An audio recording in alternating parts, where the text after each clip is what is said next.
politics, commentary, entertainment, sports, news, and opinion now. Here is Steve Malzberg. The Taliban, who were being held in Guantanamo, was conditioned on the Qataris keeping eyes on them and creating a structure in which we can monitor their activities. We will be keeping eyes on them. Is there the possibility of some of them trying to return to activities that are detrimental to us? Absolutely. All right, well, that was a little while ago, little while meaning a few days ago, of course. It's one thing after the next. That seems like ancient history, but not to some. And Sonia Nassery Cole, Afghan-American activist and director of the award-winning documentary The Black Tulip, also a star of that, is here to talk about that. And it's always great to see you. Good to see you. So nice of you to come into studio. Okay, you were away when that took place. You were out of the country, and you're back now. And now we have the Iraqi crisis, which has kind of superseded this. But let's concentrate on what took place, and let's not forget the prisoner exchange. Your reaction when you heard that these 5 senior Taliban leaders who had been held for so long at Gitmo are now free men, basically.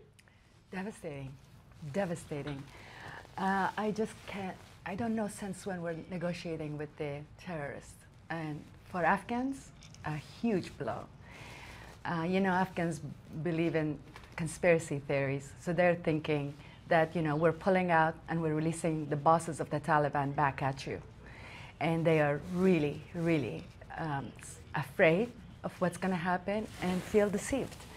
And I think to Americans, also as an American, I am very, very upset about what happened, because these men were not just ordinary people who were taking orders. They were Minister of Defense of Taliban, Minister of Communication. I mean, these people, top level criminal of war, to be released for one soldier that is questionable. May or may not have deserted. Yeah. Exactly. And I wonder how the people of 9/11 that lost all their families are thinking about it. How many soldiers died to capture these people? How many? Now we're giving them to Qatar? Since when they are protector of our rights? How do we trust them? They have an embassy there. They don't need computers. They have other ways of communicating with each other. What's happening in Iraq, I will not be surprised that they have something to do with that, since they released all this hell broke loose over there. Yeah, you never know. That's an interesting point. But let's talk about the Taliban and the people who were released. And you talk about how some members of people in Afghanistan believe that this is the U.S. selling them out. It's a conspiracy, you know. But more importantly, what these 5 leaders represent, and going back in, you know, they are terrorists, they are bad guys, they are the enemy, and here we've released them and we view them that way. But for the Afghan people, there's real consequences, direct consequences. What will those consequences be, do you think? Well, one already said that he's going back and is going to kill Americans and Afghans. They killed thousands of Afghans. These are criminals. They are very scared, especially now that we're saying, you know, deal with yourself, we're leaving now because it's time. Well, you have a big problem with this, as military experts do, with telling the enemy exactly when you're leaving. Right? How can you do that? It's okay to leave, but you can't announce, like it's putting like a diamond on the center of this table and guarding it with all the police and everybody and say, by midnight, we're all going to leave, so go ahead and take it. You can leave, but you can't announce when you're leaving. They're just ready. They're just waiting time. It's not responsible. It's not thoughtful. It's going to head back home. Look at what's happening in Iraq. It's exactly what's going to happen in Afghanistan. And worse, within days, things we tried to accomplish in 10 years, within days they've taken over. They're on their way to Baghdad. And, you know, we're not talking with a Petraeus who knows how to handle these situations. We're not using our intelligent brains in the United States that know about these wars and what America stands for. And we can't just ignore and release criminals, people who the Army of the United States fought so hard to get. Right. No, and we had the former Lieutenant Colonel Francona on the show earlier, and he said that yes, when we leave Afghanistan, this can be an actual preview of what's happening in Iraq, of what we'll see happen in Afghanistan. I completely believe in it's going to be a lot worse. And we're thinking, oh, well, it's your countries, deal with it. Well, no, it's going to come and hit us home. That's why we cannot ignore it. Because now they have safe haven in Iraq, in Syria, Afghanistan. They're controlling. Iran is moving in already in Iraq with army.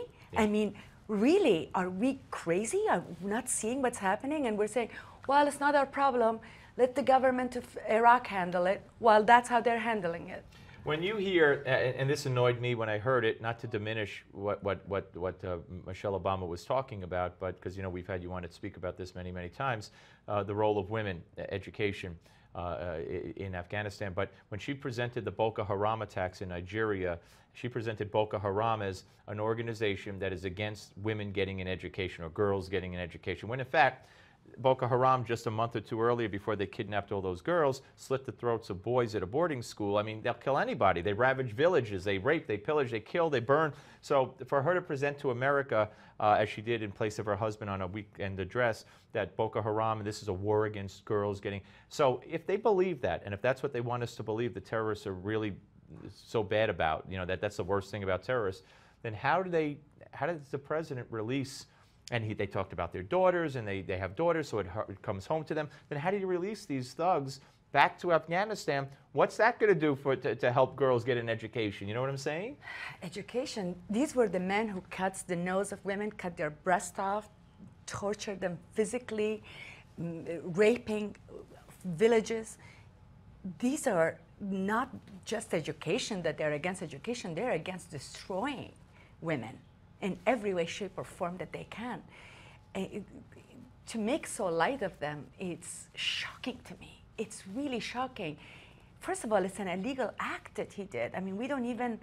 You mean the release without going to Congress? A law that he himself passed and signed. How can you do that? And to release criminals of war is against American law, from what I know. As an American citizen, forget that he's a president. I mean, that's giving them freedom.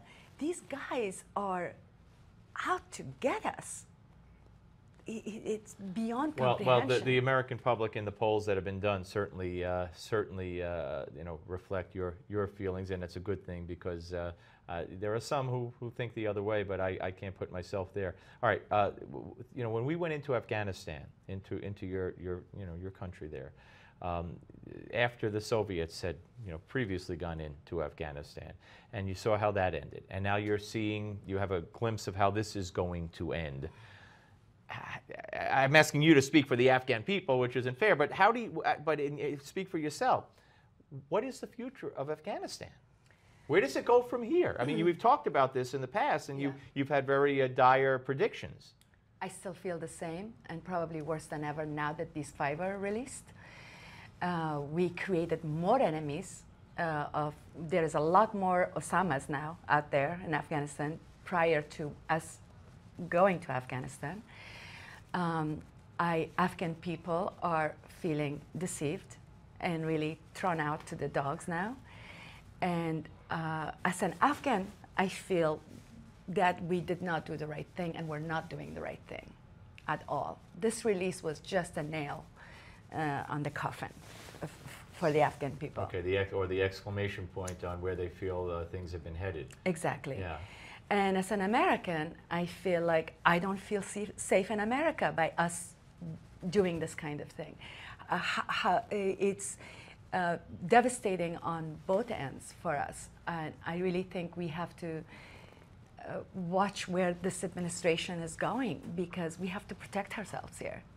And I don't know why nobody's listening to the cry of the doesn't seem like that hard a view to see, that we endanger ourselves, certainly the people of Afghanistan, and ourselves, by releasing bad guys. Yeah. Yeah. but bad guys that could anywhere in this world. Yeah. They are in Yeah. Iraq right now. They Yeah. are in Syria right now. They're everywhere. Not to mention encouraging more bad guys to kidnap Americans and then Absolutely. try to Well, trade they them. had the biggest celebration of their lives. Yeah, yeah. I mean, they had a party saying, okay, now we can make deals. Yeah. So all our soldiers that Have are a in combat target are in on their back. danger. Yeah, absolutely. Sonia, it's always great to see you. Great to Thank see you you. so much, Thank you so ladies and much. gentlemen, and we'll talk to you soon because this is a situation that's not getting any better, unfortunately, I'm sorry to say. All right, folks, we're coming back with Gimme 5, and you're not going to want to miss this one. It is Father's Day coming up, and even though I'm critical of Barack Obama, but he did sit down with Jenna Bush, who, of course, spent many years growing up at the White House on NBC and answered some questions about being a dad. So we'll have that in our Gimme 5, and I'm sure you'll want to see that. So stay tuned right here on the Steve Malzberg Show on Newsmax Television.